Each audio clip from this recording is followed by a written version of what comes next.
this safety correspondence. So what's going on? Now, another perspective, so this was like yet another way in which you would find 0-1 theories. I'm just saying that there is a million of them in the context of D1 branes and type 2B and the CFT perspective. From quantum field theory point of view, this is where vortex strings get into the game. Just motivated by quantum field theory itself, we want to understand phase structure and dualities. These are interesting relations between different formulations of the same physics. So famous duality is cyber duality in the context of 4D n equals 1. As you can see, I am making a lot of comparisons to minimal supersymmetry in 4 dimensions, and my subject was going to be minimal supersymmetry in 2D. And cyber duality is a duality. It relates, it's a binary operation. It relates theory A to theory B. And is one of the main or interesting phenomena in 4D n equals 1 physics that drove a lot of research in recent years. So question is, what about some minimally supersymmetric theories in 2 dimensions? Do they have cyber-like dualities? And this is in fact very much inspired exactly by what Misha said. I was planning to say that when I was young and joining this field now as a graduate student in late 90s. So soon after cyber-equivalent solution of 4D n equals 2 theories came about. So many people, mostly led by Misha, had this vision or perspective that there is a relation between 4D physics and 2D physics on various defects, such as vortex strings inside the 4-dimensional theory. And these 2-dimensional objects, such as vortex strings and more generally one can consider the Manifolds and other things, actually mimic a lot of things that you see in the ambient 4-dimensional space. So from this perspective, there is a clear parallel in the sense that 4D n equals 2 physics is very similar in many ways to 2D n equals 2, 2 physics, in the sense that supersymmetry here is less. So you would expect that you should have less control, but dimension is also less. So you actually have fewer options. And in many ways, supersymmetric protected quantities here are kind of like supersymmetric protected quantities on 2, and this idea of vortex strings basically builds a very nice bridge between phenomena that happen here and here. Same in minimally supersymmetric theories, 4D n equals 1. Yeah, it's mostly directly related to 0-2, which I'll mention a little bit on the next couple of slides. So this is not minimal, but that's a close cousin. And again, just like in 4D n equals 1 physics, instantons, non-perturbative effects make prominent appearance. Supersymmetry can be broken dynamically. Lots of things would happen, many phases, cyber-type dualities. In 0-2 theories, many of these things can happen as well, reflecting kind of same type of physics from Berg's point of view. So therefore, there is a lot of motivation just from QFT perspective. And I was actually very surprised when a few years ago, to my surprise, nobody systematically studied non-abelian 2-dimensional gauge theories with this amount of supersymmetry. So given how much of a parallel it is, given how much demand, say from heterotic worldshift, from ADS-CFT, from so many perspectives, I thought that when we came across this in a completely different context, I thought we should just find a paper where this is discussed, and surprisingly, there was no single paper which did it even in this 2-dimensional 0-2 context, not to mention 0-1, which is a little bit more subtle. Yeah. So can I ask a question here? So you're just concerned with just pure Yang-Mills here, right? Supersymmetric, right? Are you going to add matter? Yeah, it is. To me, this is class of theories where there is a gauge group, so it's supersymmetric super Yang-Mills plus matter. So mostly, I'm not going to consider pure super Yang-Mills. It's mostly going to be with matter, but matter could be in various flavors and perhaps with some interactions. I'm not going to consider beyond typical things. So mostly I'll focus on fundamental matter in a fundamental representation. People then they add flavor branes to the stack of D1s, right? So they add a flavor brane in the bulk, right? To engineer literally that, the answer is yes. If you don't do that, what you get is if you add flavor branes, you have flavor symmetry, of course. So here, this theories, they don't really have much of flavor symmetries, or at least not usually in some kind of obvious ways, because, for instance, here you see that there is no fundamental. This is like bifundamental. So there are, for example, two nodes, two gauge groups, and this arrow represents matter, which is fundamental representation of one, but anti-fundamental representation of the other. So in some sense, everything is gauged, and there is no residual symmetry. I mean, there is some small finite symmetry which is manifest associated with exchanging A's and B's, and then that becomes geometric symmetry of this. But in principle, you could study that, like by adding in these extra.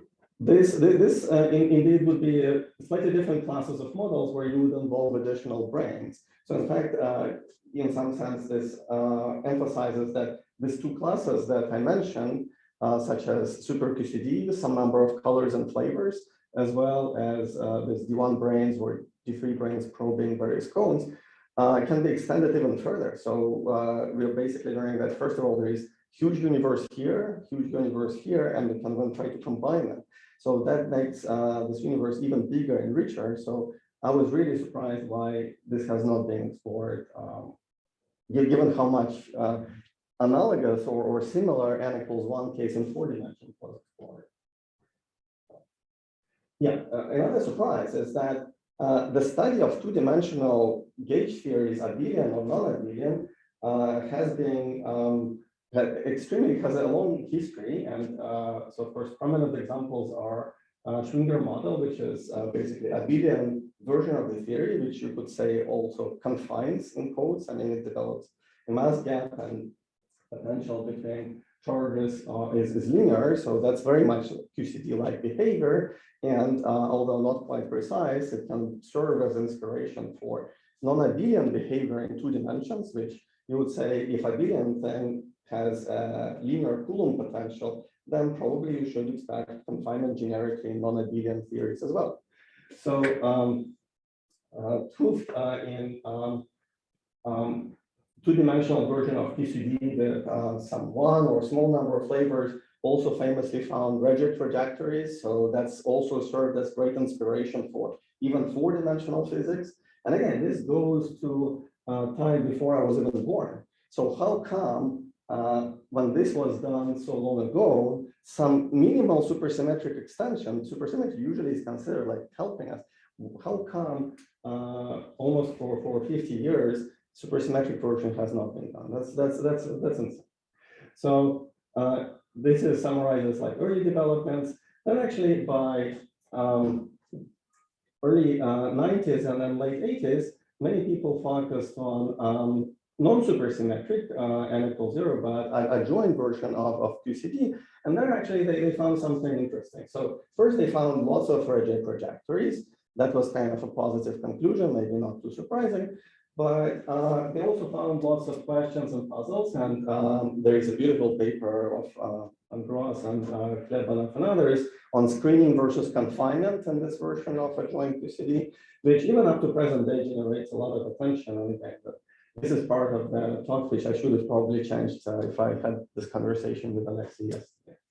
So if you go to high supersymmetry, then again, quite recently, but maybe not too recently, going back to early 2000s, and with high supersymmetry, again, things are better addressed. So it seems like in number of supersymmetries, there is kind of a gap here.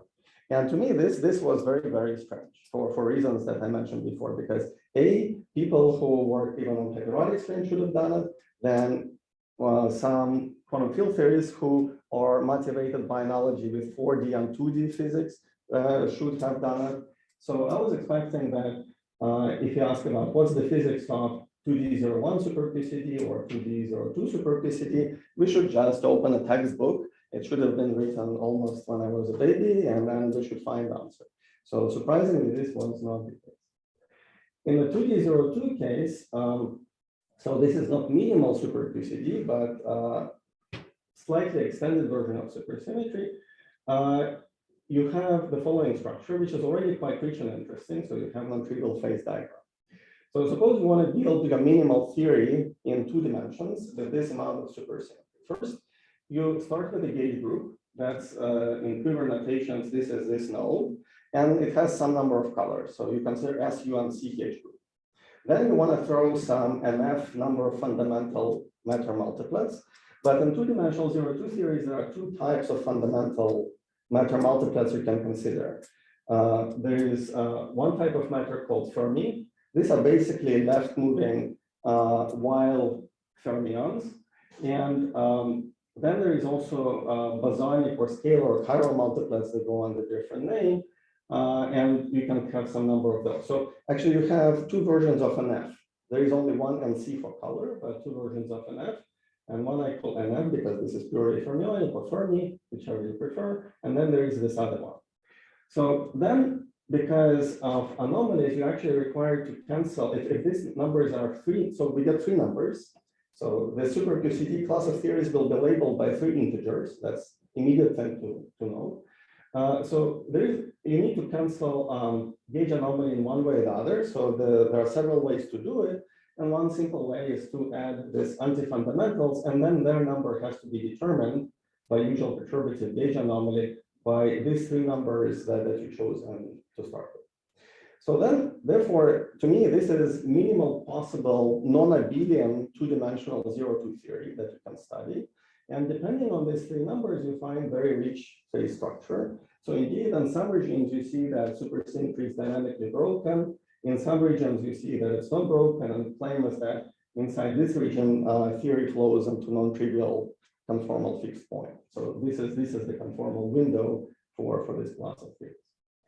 Moreover, thinking about analogy between 2D and 4D and these vortex strings that I mentioned, natural question is, what about duality? So, okay, now I show you the phase diagram. So Seiberg duality exchanges gauge theories with gauge group MC to another theory which has gauge group NF minus MC.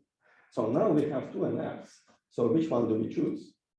So unlike usual four-dimensional n equals 1 minimal super QCD, this one is labeled by three numbers. So there is no obvious candidate for NF minus MC. Do we take this one or do we take this one? Or maybe we take it on this one. Well, it turns out that indeed the iteration in two dimensions analogous to Seiberg duality is somehow not a duality. It's a triality. And it's order 3. So this is to me quite peculiar because usually in physics we see dualities where one theory is mapped to another. Or if it relates many different descriptions, then this many immediately becomes infinite. But I rarely see something that's really order 3, which is cyclic and controlled by Z3. So here, this triality is easy to see if you label this external nodes, which correspond to flavor symmetries, by N1, N2, N3 in a symmetric way instead of bosonic, fermionic, and something else. And then the symmetry, this triality simply becomes exchange of N1, N2, N3 in a cyclic order. So, and you can work out, depending on this N1, N2, N3, the rank of the gauge group will change, very much like in Seiberg duality, but in a way consistent with this triality operation. So this is, to me, was kind of a surprise that this happened. Anyway, this was two-dimensional 0-2 story, which we worked out with Pavel Kutrov and Pijukta a while ago, maybe 6 or so years.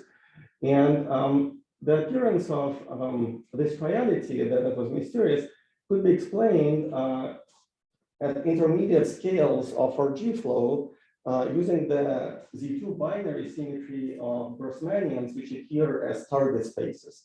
So at intermediate scales, before the theory reaches either conformal fixed point or confining regime or supersymmetry breaking, it's described by this gauge invariant operators, which live in this non-trivial target space of the sigma model Grossmanian. And relevant Grossmanian was so-called complex Grossmanian. It's a quotient of unitary groups. So what I'm going to argue in the rest of the talk is two-dimensional 0-1 theories are very much like real slices of 2D 0-2 theories. So this is a heuristic statement, but the Grossmanians do appear, and in this case, there will be kind of real Grossmanians based on quotients of SO groups. How can you introduce SUN fermions if they are real? You have to have the real fermions and the real representation, right? Exactly. So that's why SO will be more important. That's already one of the hints why some things that I'm going to say later may seem surprising if I didn't give this slide. And if you didn't make this remark, but precisely because of this, it's like already a first hint why SO may be more relevant. Okay. Exactly. So that's a very good point. So it would, what Misha is saying is that we should actually, in case when we get to 0, 1, we should not even expect U or SU. And that's indeed what's going to happen. So another approach, which in 3 dimensions was very efficiently explored by Sergei Gukov and collaborators in the Stanford group, where they try to understand 3-dimensional Poisonization, is to start with high supersymmetry and break things softly. That's, of course, very old and traditional approach. It may get you some mileage. As far as I know, in the context of 0, 2, and 0, 1 theories, this game has been played, in fact, in some papers that I've seen by Misha, Arkady, and others, but there is definitely a lot more to be done. For instance, today I'll make a proposal for what the phase structure of 2D01 super QCD should be. It's a conjecture, and it would be nice to test it using, for example, these ideas of self-supersymmetry. So this is yet another thing or another motivation where such theories may be found or how they can be studied. And as you can see, the list is long. So it's actually interesting, surprising to me that this has not been done, given how many things could have been done. Well, I'm not done yet with motivation part. So there is more motivation. So there are a couple of other mathematical, purely mathematical motivations. So to mathematicians, high-dimensional theories make no sense. They're defined using path integrals. They don't know what to do with them. But 2-dimensional theories are a little bit special. Mathematicians are a little bit more comfortable with 2-dimensional theories. And these 2 mathematicians, Stefan Stolz and Peter Teichner, for some reason, much of it I don't even understand, conjecture that the space of 2-dimensional 0-1 theories should correspond or be related to theory of topological modular forms. This is very sophisticated cohomology theory. And here I basically list this TMF classes for low enough degrees, homological degrees in this theory, which when translated to physics, they actually did the translation. So I mean, physicists didn't actually work on this for a while. So they made a proposal that if you take this quantity that we already saw before, the gravitational anomaly, the difference of left and right central charge, depending on that, you should have different disconnected classes of theories which cannot be continuously connected. What it means from physics point of view, that there should be anomalies. Even if theory has no additional symmetry, there is no assumption about Z2 or high form symmetry, nothing yet. They said that there should be different classes. And up to present day, we as physicists have no good understanding of this process. They basically, if their conjecture is right, which I don't even understand as a conjecture, to be honest, then there should exist new anomalies that we haven't thought about. And I'm not talking about this global symmetry type anomalies or higher form symmetries, which I'll mention later. This is probably something a little bit more exotic, something a little bit more interesting, if they're correct. And of course, probably they are correct. So in related work with UK, Pavel Kutrov and Kumar Rafa, we actually tried to test their conjecture, and it worked up to very sufficient kind of, I don't know, low, high degree, depending on the loop, degree 24, we found candidates for all of these theories, which live in different classes. We tried to understand anomalies. In some cases we could, but again, this is by far not exhaustive, and this is only the tip of an iceberg. So there is a lot to be done there. So there is a second motivation coming from mathematics, trying to understand, so which is also related to this geometric engineering. So this one is related to the study of 4 manifolds. And 4 manifolds are mysterious, as you can probably guess from the title of this paper by Ron Van Tuchel and Ron Stern. So they asked, will we ever even solve the problem? So well, I don't know, and mathematicians don't know. That's another problem from mathematics. And it's about studying smooth structures on 4 manifolds. Well, why is it relevant? Because one can take some of the well-known 6-dimensional theories. These are usually pretty constrained because 6 dimension is the other extreme.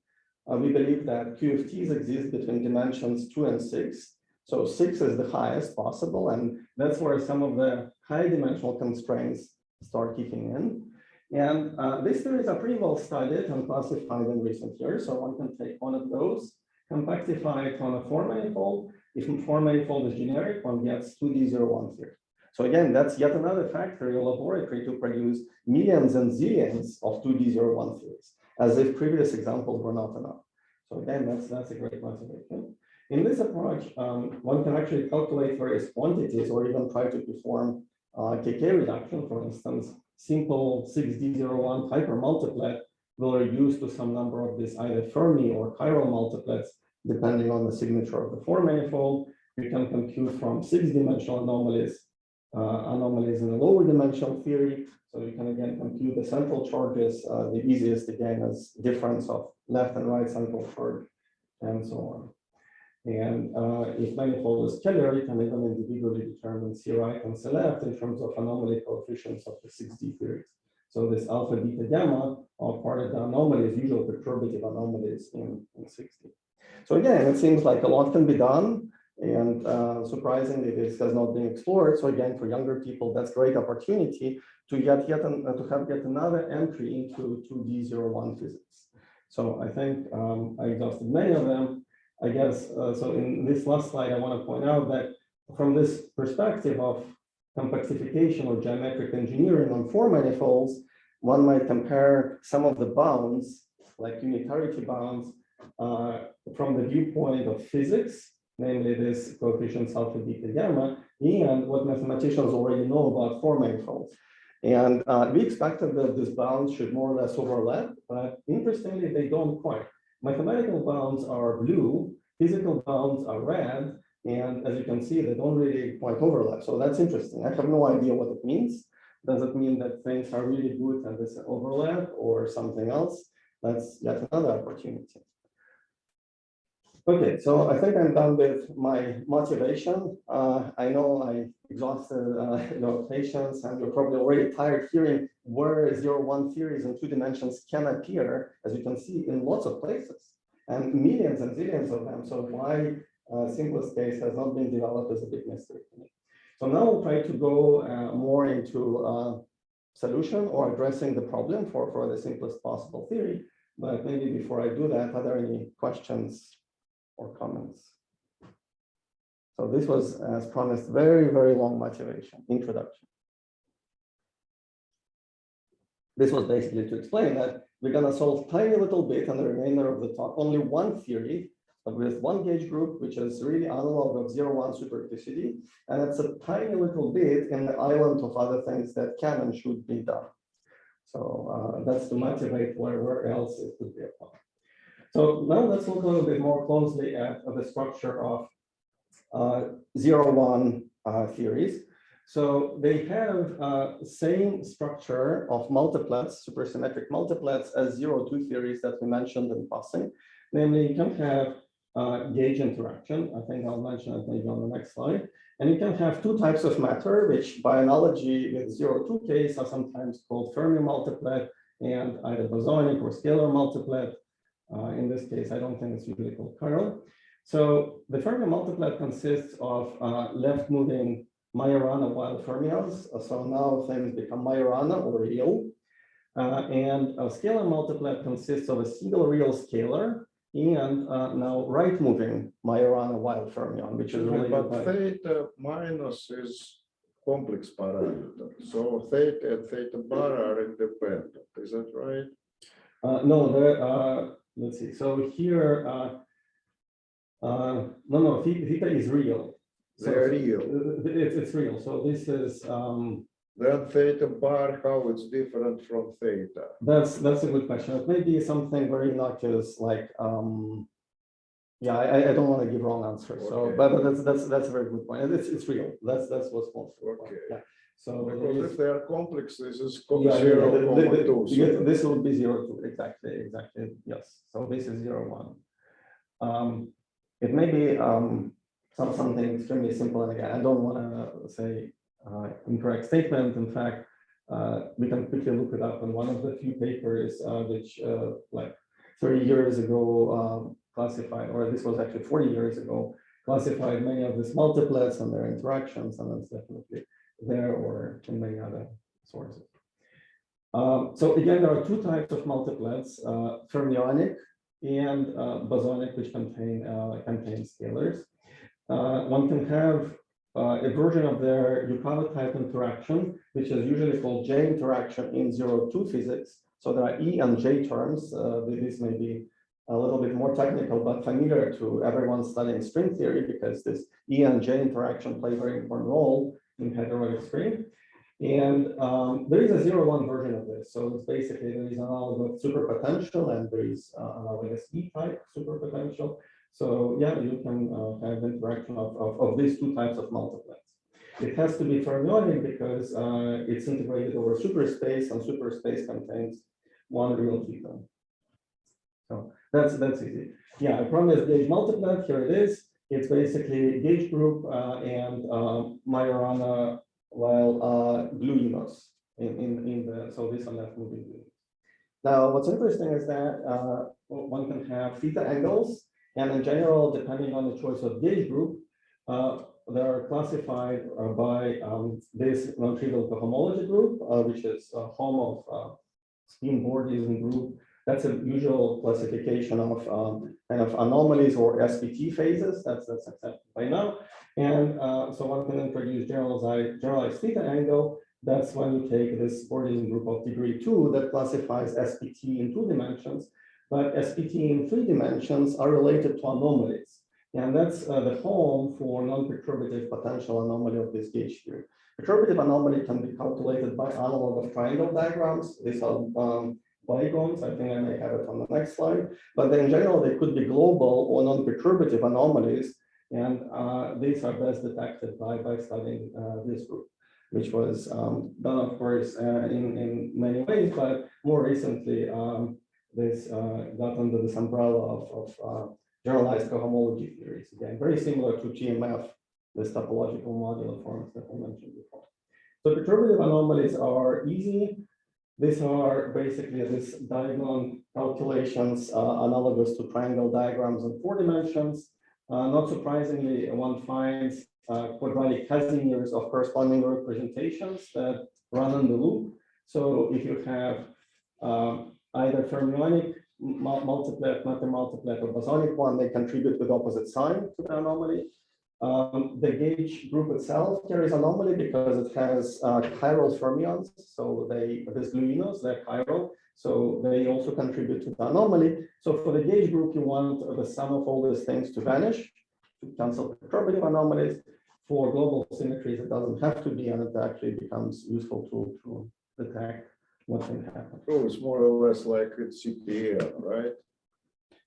In CPN, you cannot have, you have to have an equal number of left-handed and right-handed, even from different supermultiplets. Otherwise, there is a global anomaly. The only exception is CP1, which That's is right. all three, Yes, which is all three that's right. simultaneous. Yeah, that's exactly right. Yeah. In fact, right. So I think the example I'm going to give in some senses is close cousin of what you just said, because we can think of these gauge theories. Yeah. So I think that's not unrelated to what I'm trying to say in the following way also. We can start with the gauge theory in the UV. So that's the UV starting fixed point. Then it flows to something which may be, for example, conformal fixed point, and the question is, what is this? Can we describe it? Can we determine it?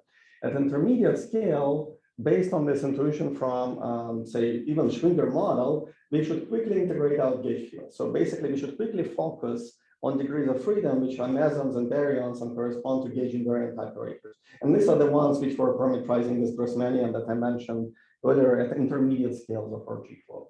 So here, you typically find connection between 3 different descriptions. One is gauge theory, the other at intermediate scale is kind of sigma model description that's analog of CP1, though I'll use a different version of it on one of the slides. And in the end, it arrives in into some fixed point, which may be like Haldane's type fixed point in the supersymmetric version.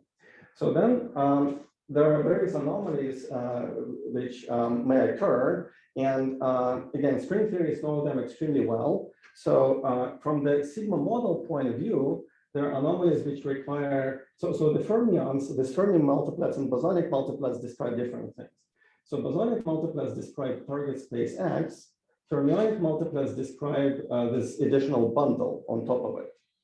And the cancellation of anomalies now becomes a statement in terms of this geometric data of sigma model that the whole space, tangent bundle to bosonic and fermionic matter, should be, for example, orientable, that its spin bundle should be also well-defined, orientable, and that translates to this condition on Stiefel-Witten classes. And even the loop space should be also orientable, and that translates to the condition on this first Pentragon classes. So in the heteroic string, these are familiar anomalies of Green-Schwarz type, or familiar from textbooks like Polchinski and then Green-Schwarz-Witten.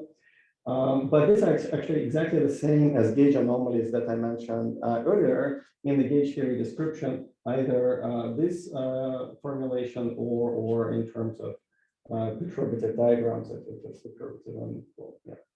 Question. So first you mentioned gauge anomalies. That you really mean gauge anomalies? Those normally the render theory inconsistent. Yeah, that's where I was saying that for gauge anomalies, you want this number to add up to 0. Yeah. So otherwise, there's nothing to discuss. Exactly. Otherwise, there is the theory is really bad. You shouldn't be studying it. And my next question is in the cases where the theory does exist, and you showed this flow picture that ends in a CFT. Does it have to end on a CFT? Could it be? No, of course not. Well, the only thing is they're chiral theories, so it's not entirely obvious that they can flow to a triple point. yeah. So chiral theory is in some sense a blessing because since it's chiral, if for example if C left minus C right is on 0, that's already a strong hint that it should flow to CFT. The only question is if vacuum is normalizable, if there is a decoupling question, but it already means there is something interesting going there. So it's not going to be gap. Likewise, if there are tooth anomalies which are not canceled of any form, then that's where chiral nature actually helps a lot. Yeah. But are there theories with 0-1 supersymmetry which are gapped? Is that possible? Yeah, why not? No, but then you won't have, you have to have in 0,1, you have to have Majorana wide fermion, right? And then I'm not sure you can have I can it. rephrase my question. I'm sure there are theories that have 0,1 supersymmetry that also, as a bonus, have 1,1. At which point? Yeah, I was going to say. At which point, yes, they can be gapped. Okay, Yeah. but what if you don't have 1,1 or anything higher? If they're really genuinely 0,1. That's a good question. Again, like I said, I told you that they may appear from so many different angles, but so little has been studied. So I'm just speaking on one little super QCD. So that's a great question. So I think that would be a perfect project for you and me, or maybe you and your students. So seriously, that's a good question. The answer I was going to give you as an example that session should strongly exist is, for instance, let's take, I don't know, 2,2, where gap is easy. It's just extremely easy to engineer something, just gap. And then softly break it and deform it so that it's only 1,0. Actually, that's a caveat to one of the approaches I mentioned before, where you start with something more supersymmetric, because you don't really get something intrinsically 0,1. But you can easily, by soft breaking, embed 0,1 into phenomena that happen in 2,2. And gap and then 2,2 is very easy to control, not only engineer, but also control. So that's kind of existence proof. But I agree that, so your question is about, I think interpreted more broadly, is about landscape and what can happen. And not much has been done. So that's why I think this is interesting. Coming back to anomalies, but by the way, feel free to interrupt if there are other questions. Where, I mean, okay, you invest a significant effort in making this 0,1 super QCD. Where do you plan to use it later on? Let's say you achieved this anomaly free, it's a good theory, you even know in all of the above. So that's why I spent half an hour on motivation, saying that whatever it's like for writing grant proposal, whatever we're going to do next will have application in all of these things. I can apply to ADS CFT. It actually appeared for us in the context of engineering on compactification on 4 manifolds. Okay. One can apply it in various other contexts. These guys use it for studying D1 brains and so on. So it's a building block. It's going to be a building block on many other things. Of course, there could be lots of more general phenomena once we I mean, we can compose this building block as a Lego piece so many times, but there'll be sooner or later additional new phenomena. And I think that's also Alexis' question. So in that sense, I plan to use it everywhere. So my previous goal was that it appears everywhere on heterotic wall sheet and so on and so forth. So that's why we had first somehow. Right, so going to back to anomalies. So these anomalies are more familiar, especially to practitioners of string theory. So these are written in the Sigma model language, but these are really the same as gauge anomalies that I mentioned before, and this example is supposed to illustrate. So let's consider Z2 gauge theory. So gauge group is going to be discrete, just Z2. We'll take some number n of these bosonic multiplets, only one Fermi multiplet. I'll throw in all the pieces that I introduced before. For example, you can have this J potential, J type interaction, which when minimized forces some of our values squares of the scalar fields to be R. So it parameterizes a sphere. But once we divide by Z2, which acts by sign flip on all of the scalars, our target space becomes RPM n-1, a real projective space. So that's kind of close cousin of CP1 or CP1 Sigma model. So what about anomalies in this case?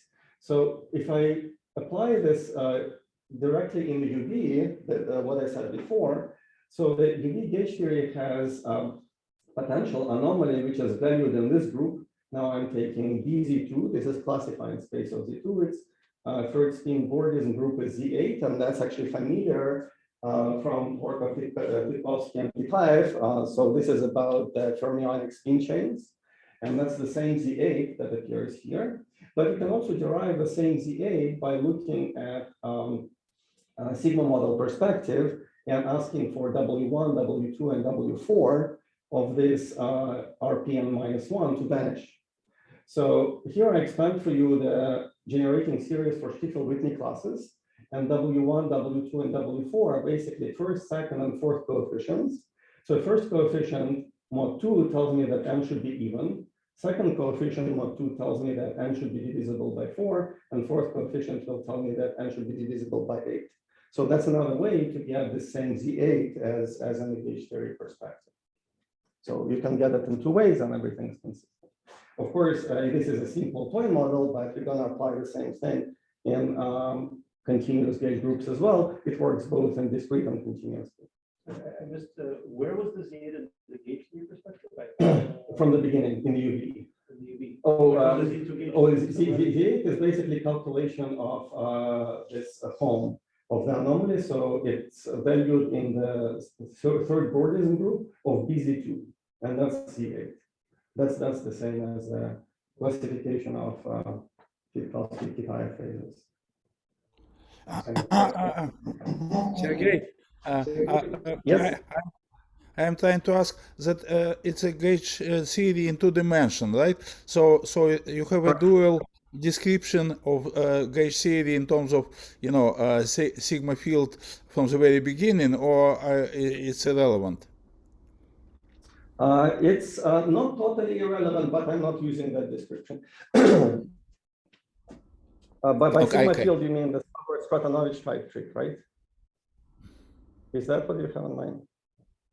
I'm not sure. No, I just wondered because you said that you start from gauge theory, then Sigma model, but in certain way you have Sigma model, before you started. I mean, even because for gauge theory you also have the kind of dual presentation because there is no real vector field, right? They are scalars. I mean,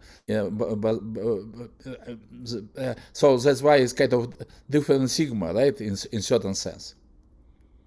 Well, yeah, so there's 2 sigmas, and that's why I'm a little confused which one you mean. So there is sigma, which is a field, which you may introduce via Hubbard-Stratonovich trick trying to rewrite F mu squared in terms of this sigma. That's not the one that appears here. That's not that plays a role. Sigma model here is sigma model parameterized by it's basically target space of mesons, baryons, and other gauge invariant operators. So because we have gauge field and a lot of matter in fundamental representation, So we form all possible gauge invariant singlets modeled by gauge group. That's the target space of the sigma model. Okay, thank you. About the connection to Kuczewski-Kuczewski. So Kuczewski-Kuczewski statement is you have, a Z8 classification of topological phrases of fermions in one dimension. So what's the, and what you're saying is that, as a fermionic phase, it has to be sort of a topologically trivial one. Yeah. Is that basically otherwise, so what goes wrong? Is it the supersymmetry is incompatible with the? No, from point of view of anomalies and symmetries, it's actually exactly the same C8. The only slight difference is that to apply to their case, you need omega-2, first of all, because their model is one-dimensional chain. So anomaly is going to be one-dimensional higher. So that becomes omega-2. And you also need P minus. So there is a question of time reversal symmetry. So in 2 dimensions, T squared could be +1 or -1 to the F, minus the fermion number.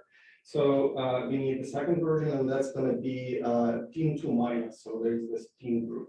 So this is actually, so you see they're not quite the same. The degrees are different, and this decoration is different, but they're related by this Smith isomorphism. So it's actually essentially the same problem in terms of anomalies and. But okay, but they're the same. Oh, I see. So it's a different the system. The anomaly associated with the boundary of that system is what you're thinking. Exactly, and also it's in one dimension higher, Yeah. but they're related. So anomaly turns out to be the same, even though it's in a slightly different dimension. Groups are the same, the classifier. So because that's one dimensional chain. Right, but the anomaly is produced in the boundary, right? Because the whole thing, the whole book boundary is.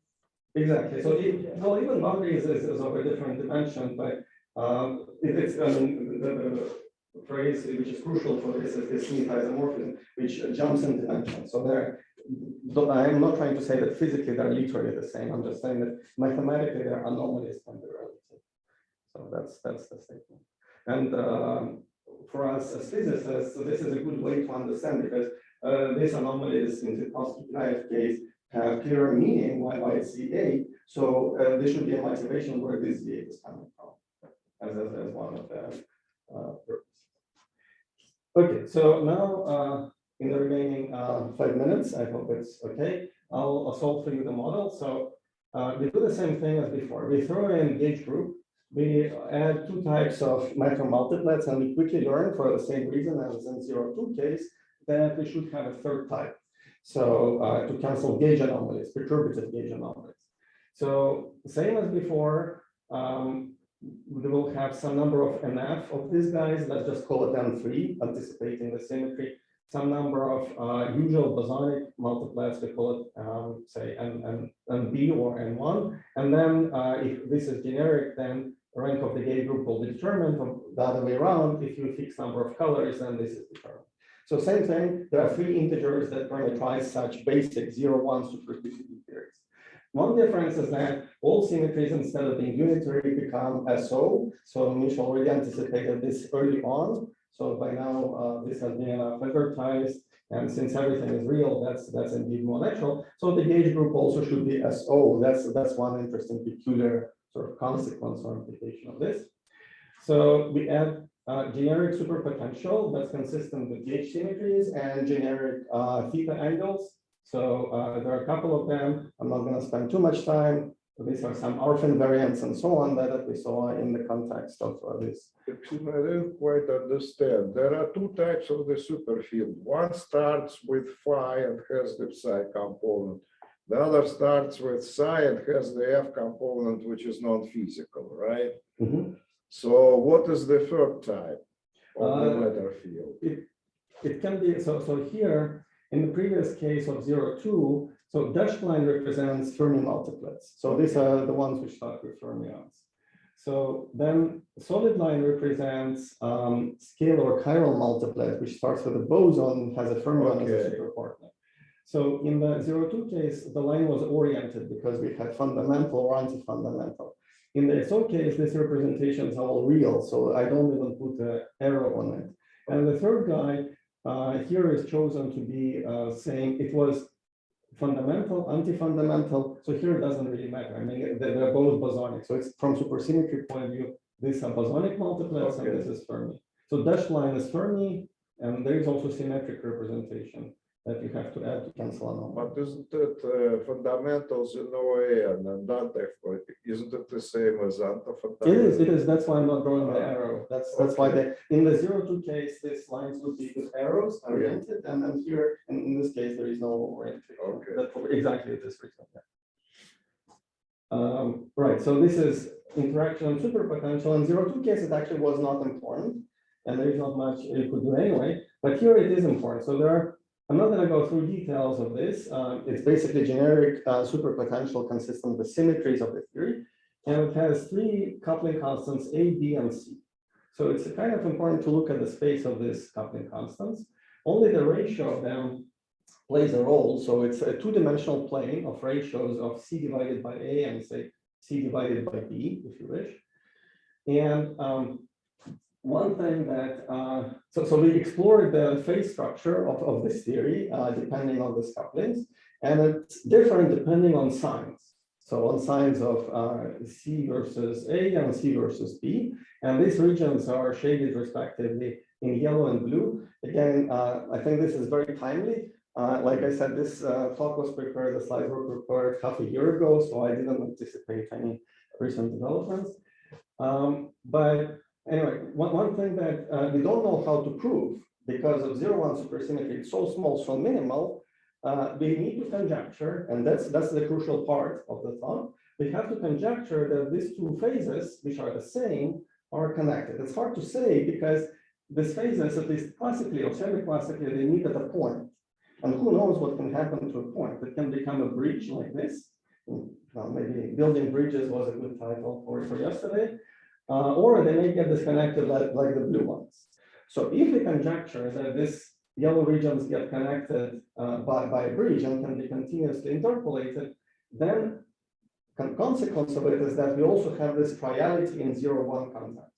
So as a corollary of the conjecture about this phase structure, depending on these parameters of the superpotential, you can then quickly conclude by analyzing real Grassmannians in exactly the same way as in 0-2 case, that there should be three phases, and the conclusion is that theories labeled by 1 and 2 and 3 are related by the same cyclic symmetry. So that's kind of very natural, and from perspective of thinking of 0-1 theories as real slices of 0-2 theories. Again, this is a very vague statement, so there are many ways to try to make it precise, which to some extent I tried by talking about this real Grassmannians. But I want to emphasize that all of it hinges on this conjecture that we don't know how to prove, that quantum effects produce a bridge that allows us to interpolate from upper left corner to lower right corner in this diagram. Can you say what are the yellow and blue phases?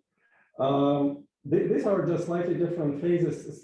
They correspond to different types of Grassmannian. So in this effective sigma model description, so there are three perspectives. One is initial UV theory, intermediate scale, you get some sigma model by integrating out the gauge fields, and then it flows to some CFT. By the way, that's another difference from 0-2. In 0-2, we were able to fully solve the theory and maybe determine what the CFT is. Here I have no clue. So even if I conjecture that that's the right phase structure, I don't know, depending on 1 and 2 and 3, what is this fixed point? I have no idea. That's yet another thing which is not done properly here. But this yellow and blue phases are different Grassmannians. In fact, let's see, where is it? Yeah, here. So for instance, these are different yellow phases, and you already see that there are different bundles on top of different Grassmannians. These are real Grassmannians of, say, M2 planes inside a three-dimensional space. So this little M2 and M3 and so on are determined by regional M1 and 2 capital M's that they have. And same is true for the blue guys. So there is nothing preventing us from saying that this phase and this phase are the same, but also there is nothing that's telling us that they should be the same. Either physically or mathematically. So in that sense, I don't know if that's true or false. So that's really a conjecture. And blue phases are kind of different Grassmannians and different bundles of them that they divide.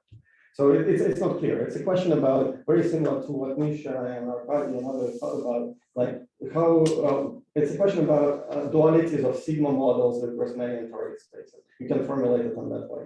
And I don't know if that's correct or not. So I guess I should stop. Excuse me. I have, okay, let's the speaker, are there any additional questions? Yes, please. So the anomaly cancellation conditions you solve them, is that unique?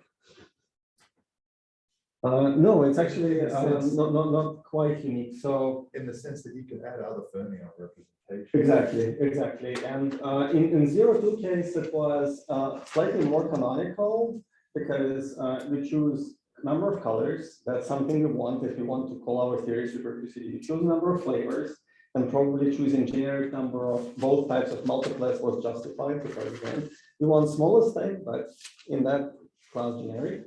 And then there was basically just this block which we had to introduce, and already this block is not actually quite unique. So, but everything else that you introduce has to carry same amount of anomaly as this fellow. And in the original paper, we actually did explore other alternatives, but somehow most people prefer to just work with matter because everything else will be some sort of black box like WZW model, which carries certain anomaly and so on. So it won't be described in terms of free fields. And people usually prefer free fields. So I would say if you really prefer free fields, then this is probably unique. Yes, please. So with the SO gauge groups, there are no higher form symmetries? Is that right? Well, it depends on n. So n for different n, they may have, and so it's going to be something small, like depending on values of n, z2 or z4. But is there anything stopping you from doing just unitary groups, but all matter in the atom? In which case, for sure you would have the symmetry. No, actually, nothing is stopping us. And this is yet another question that's I found quite peculiar. On the one hand, it was kind of motivated, especially by our discussion throughout the talk, why we should anticipate SO as a gauge group and so on. But it's a good question to try to construct. It still doesn't imply that 0-1 theories with SUM gauge groups don't exist. They do, and we should study them, and they're probably interesting. These are not the ones which are covered by this class, but yeah, absolutely. I had a question which was basically the same as Theo's, but I'll ask it in a different way. Are all the Wilson lines in your theory endable? Because aren't you adding fundamental matter? And can't you just stick a fundamental fermion or a fundamental scalar and then every Wilson line? If so, then you don't have any one constant trace. I'm not sure. No, not on this. We didn't look at that aspect at all. That's a good question. Well, I have a question. At least in the case of instead of Young-Mills, you consider the sigma model, CP type of the sigma model. If you consider large n and CPN -1, you can solve in the large n limit. You can solve and find the entire phase and diagram. It's pretty non-trivial. It's very much different from 2,2. So in your case, when it's not 0,2 but 0,1, may you use large n limit to help you find the large n solution, and which would decide is there a bridge or just a single point? That's a very good question. That's actually part of my personal motivation why I spend so much time on ADS CFT in the beginning. Again, as far as I know, this has not been done, but I think this should be done, hopefully either by us or our students as the next step. It's extremely natural question and I believe, very doable one. Yes, and plus, it's a good one because it connects to ADS CFT on the one hand and this mysterious bridge or dynamics of phases on the other hand. So, yeah, I think it's extremely natural question. Okay. If there are no other questions, let's thank the speaker. I want just to note that he is still today. For today, Sergei has a very busy schedule. I think his schedule of meetings last ends at 4 something, maybe 4:30. But maybe if somebody else wanted to talk to him or discuss any sensitive question, maybe before 4:30, at 5 or 5:30, you can find a window.